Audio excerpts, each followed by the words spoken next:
Good morning, this is John Tanner. This is the next one in my series of where to ride in Utah, and this is in the San Rafael area of the state of Utah, which is kind of the central Utah. This is pretty rough country. The first place I'm going to describe is Chute Canyon, which is near Goblin Valley, so you can Google or search Goblin Valley and find it. Chute Canyon, you can either ride up it, turn around and come back and make a reasonable day of it, or I make a loop out of it, which is about 17, 18 miles. We ride up Chute Canyon, come around the back of the reef, and then come down Wild Horse Wash, and return to the trailer. Right here, the video I'm dropping into Chute Canyon. So we ride across country a little bit from where we camp, and then drop down in, and you start up the canyon. And as you start up the walls, this is climb and climb, get higher and taller, and it becomes an interesting ride as you go through there. There is very little water in this country, so this is something I do in March and April. You probably don't want to be here in the heat of the summer. My horses can go all the way around without a drink if they have to. In the springtime when it's cool, but I don't know if they'd make the loop all the way around without a drink in the heat of the summer.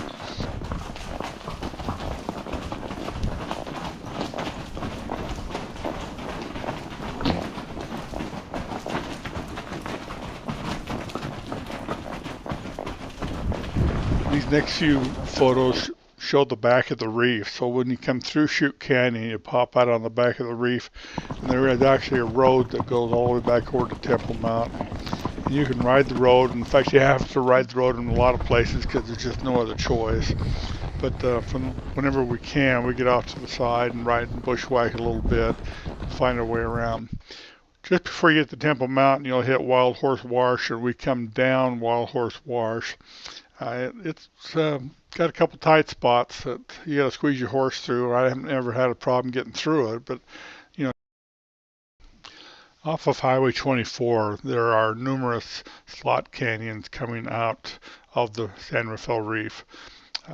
Ernie Canyon, Lone Man, Iron Wash, Old Woman, Erdley, they're all available for you to ride a horse up. They oftentimes have a fence or a gate across the bottom to keep the ATVers out, but you can take your horse around it and ride up any of those canyons. Um, just explore. Here's where we camp. There's some cottonwood trees and a corral we park by.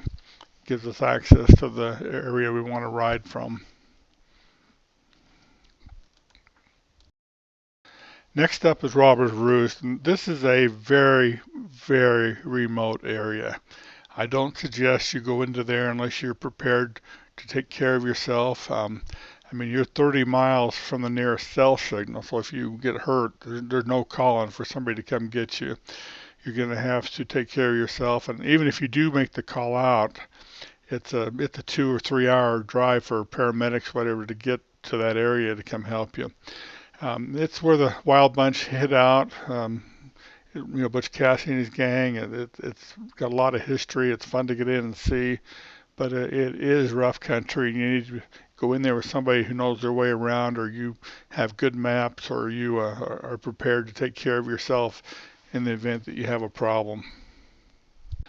There are no trails in this area. What you're doing is you're just following where the wild burros and donkeys have made hoof prints. It's not like there's anything marked to help you find your way.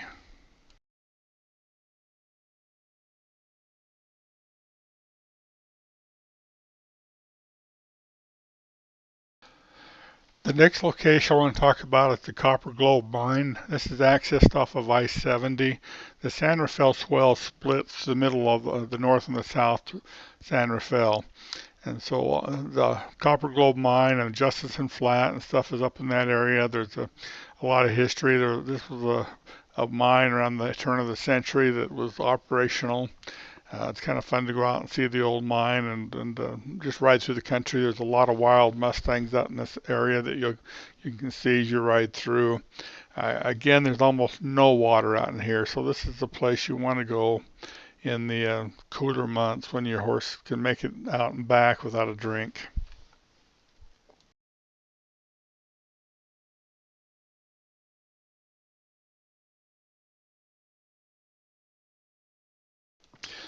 The next place I want to talk about is McCarty Canyon. This is coming in from Farron, Utah. Again, this is very remote country. You're not going to find any other people in here. It's a place you can get away and be by yourself. There will be ATVs and four-wheelers on the road, but once you leave the road and head up McCarty Canyon, you're by yourself. There is a rancher that runs some cattle in there. You might bump into him in there. You might see his cattle, but for the most part, the only trails you're going to find are what the deer make and what the cows make as they climb around. There are a couple narrow spots that you got to cross, what we call the bridge or the narrow neck of land between the two mesas. But for the most part, you're either riding in the canyon or on the mesa tops and back to your truck. It's a beautiful ride, but it's a very challenging one and not for the faint of heart. Fuller Bottoms is the next spot I'm going to talk about. This is on the San Rafael River.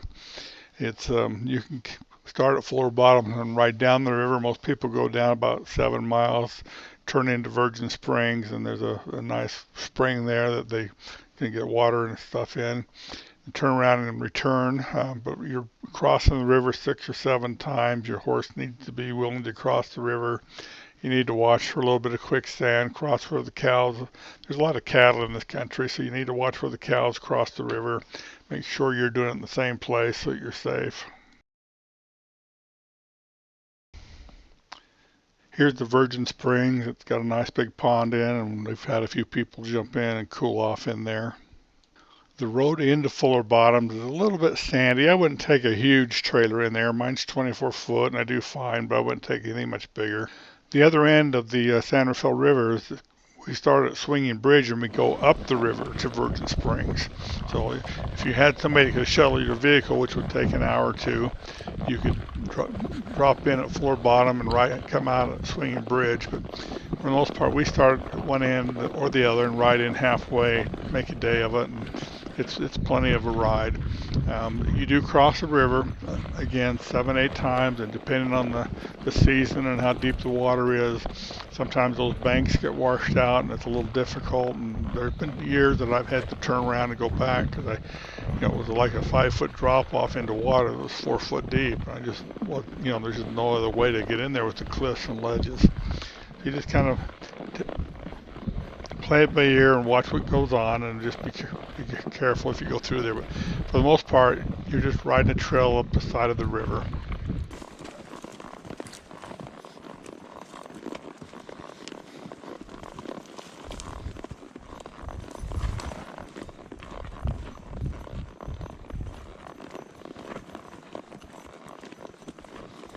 Rubbing horns.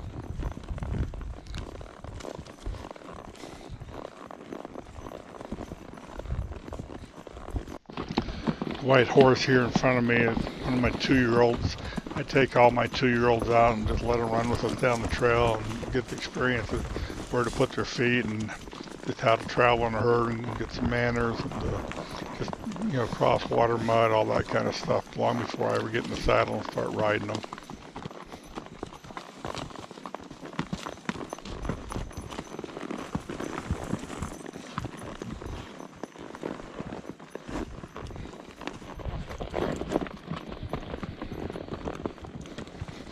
See here the parking lot where we parked to start at Swinging Bridge. It's got a pretty good sized area that you can get in and around. There is a little bit of a corral there that the ranchers use for their cattle. We have used it when the ranchers don't have cows in them. There is an official campsite across the river and back across the bridge. That's the Swinging Bridge Equestrian Campsite, and they have the BLM operates that, and there are some pens and so forth there that you can put your horses in, and there's picnic tables and a pit toilet kind of stuff.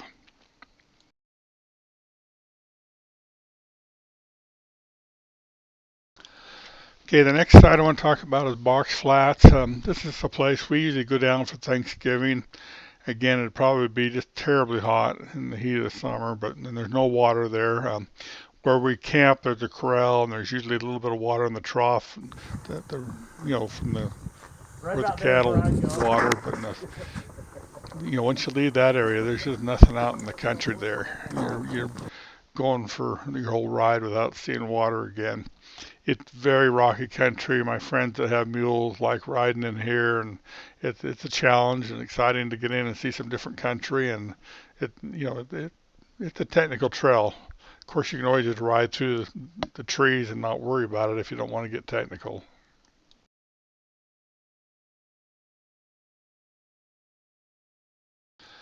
Along the Price River are some old homestead ranches where early settlers tried to settle in this rough country. I'm not going to necessarily tell you where the trailhead is to get into there, but there are places that you can park and ride that country. It's between Price and Green River, Utah, and it's kind of fun to see. Another area I'm going to include on this video is Capitol Reef National Park. It's not actually part of the San Rafael Swell, but it's close. Um, there's a beautiful creek over there called Pleasant Creek that we ride up, and it's a pretty ride. And it's a day, you can go down and explore that country. Capitol Reef has a ton of visitors and stuff, but they don't come to this part of the park. They go to where the cars and stuff. By the way, I got dumped in the river on that day. And the bank was flat and tipped over on me. The tourists come into Fremont and Fruita and stuff and camp, and they go up into a different part of the park there. But Pleasant Creek is you start from down by Notum and ride up, and it makes for a nice day ride. It's a beautiful area to see.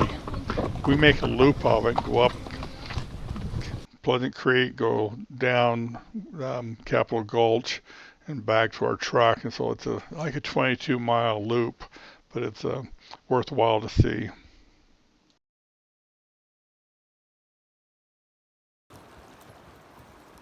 Oh. This is in Capitol Gulch, and there's a place in there that has a lot of Indian ruins and also has a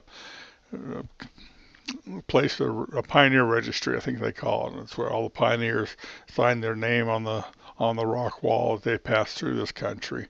So it makes it kind of an interesting to go in and look at the history in there.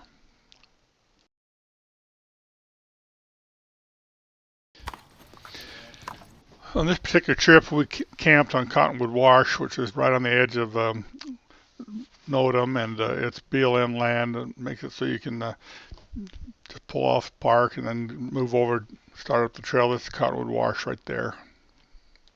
I'm going to pop up a couple pictures of various little sites you might be interested in seeing. Swayze's Cabin, the Head of Sinbad, Eagle Arch, and Eagle Canyon. All these are pretty close to the road. McKay Flat's maybe 20 miles in off of the pavement. There's a lot of Mustangs down in that country. I said water is scarce, but you can find water if you know where to look. There's some troughs in Eagle Canyon and a few places.